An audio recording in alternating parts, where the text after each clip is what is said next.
ડભોઈના ધારાસભ્ય શૈલેષ મહેતાના જન્મદિવસના ઉપલક્ષ્યમાં આયુષ્યમાન વયવંદના કાર્ડ અને આધાર કાર્ડનો કેમ્પ યોજવામાં આવ્યો હતો।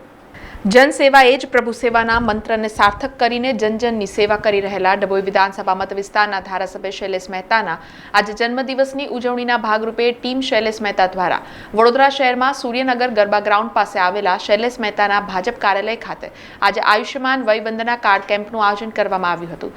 સાથે જ આ જ સ્થળે આધાર કાર્ડના કેમ્પનું પણ આયોજન કરવામાં આવ્યું હતું, જેમાં આધાર કાર્ડમાં સુધારા વધારા અને અપડેશનની વ્યવસ્થા કરવામાં આવી હતી।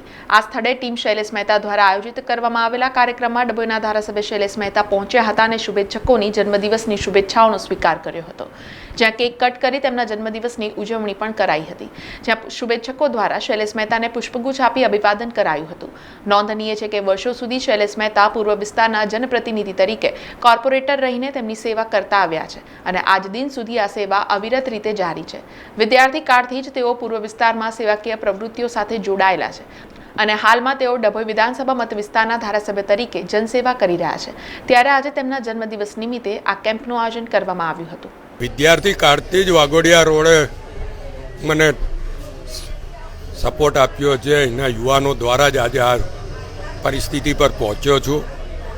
30 વર્ષ કરતાં વધુ સમય સુધી આ વિસ્તારનું કોર્પોરેશનમાં પણ પ્રતિનિધિત્વ કર્યું છે, એટલે વાઘોડિયા રોડ મારું ઘર કહેવાય ને અહીંના વડીલોની સેવા કરવી અને અહીંના યુવાનોની ટીમ દ્વારા આજે જે 70 વર્ષ ઉપરના સિનિયર સિટીઝનો માટે આયુષ્યમાન કાર્ડનો જે કાર્યક્રમ રાખવામાં આવ્યો છે, હું એ તમામને અભિનંદન આપું છું, આભાર માનું છું કે મારા જન્મદિવસને આ સત્કાર્ય કરવાની પ્રેરણા એમને મળી છે। ને આજનો દિવસ એટલે વદ 11 અને 25-26 વર્ષથી દર વદ 11 કુબેર દાદાના આશીર્વાદ લેવા જતો હું છું।